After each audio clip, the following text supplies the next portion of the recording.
À tous les hypocrites qui osent accuser Israël de génocide, dois-je vraiment vous rappeler que la majorité des morts palestiniens sont des terroristes, des nazis assoiffés de sang juif?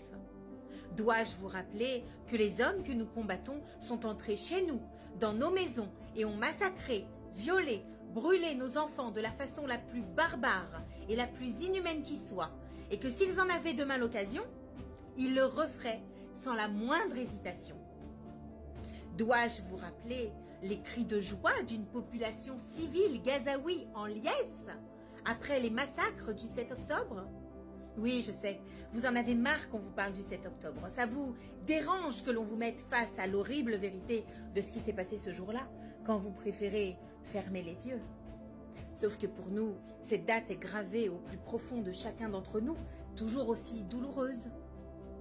Dois-je vous rappeler qu'encore 136 otages israéliens sont détenus et maltraités par le Hamas et leur soutien gazaoui?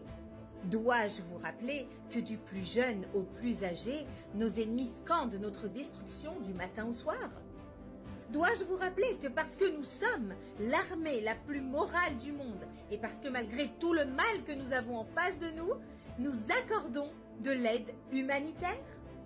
Dois-je vous rappeler que nous avons aidé et participé à l'évacuation et la protection de la population civile jusqu'en Égypte? Vous nous accusez de violation du droit international, de violation des droits de l'homme. Nous, qui en sommes justement à l'origine de ces droits de l'homme. La Torah est le tout premier code de loi apporté à l'humanité par le peuple hébreu. Mais patience, la justice divine sera bientôt rendue. En attendant, vous pouvez continuer de nous accuser de tout et n'importe quoi. Notre peuple ne se laisse pas intimider facilement. Les Perses, les Babyloniens, les Philistins, les Grecs, les Romains, les Byzantins, les Croisés, les Arabes, les nazis, les islamistes, tous ont échoué à nous imposer leurs mensonges et à vouloir nous rendre semblables à eux. Car depuis des milliers d'années, nous sommes un peuple à part, un peuple différent, à l'image de nos ancêtres et de nos prophètes. Le peuple qui a été choisi par le Créateur lui-même pour recevoir sa parole, la Torah, et la diffuser à l'humanité. Et même si elle nous a valu la haine et la jalousie des autres nations à coups de pogroms, d'extermination ou d'assimilation forcée, nous nous battrons toujours pour ce cadeau que nous a fait l'Éternel. Et c'est toujours pour elle et pour notre lien unique avec le Créateur que mon peuple se bat encore aujourd'hui. Aujourd'hui, notre ennemi se fait appeler palestinien, mais c'est toujours la même idéologie que nous combattons depuis des millénaires.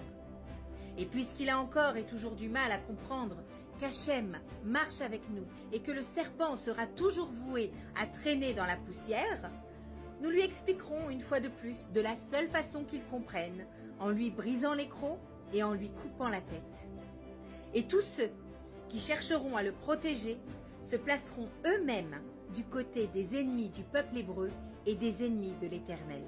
Nous sanctifions la vie, mais nous n'avons pas peur de la perdre pour la survie du peuple hébreu, face à nos ennemis qui sanctifient la mort. Nous marchons avec l'Éternel, et l'Éternel marche avec nous. Que nos amis soient bénis, et que nos ennemis soient maudits. Am Israël Chai.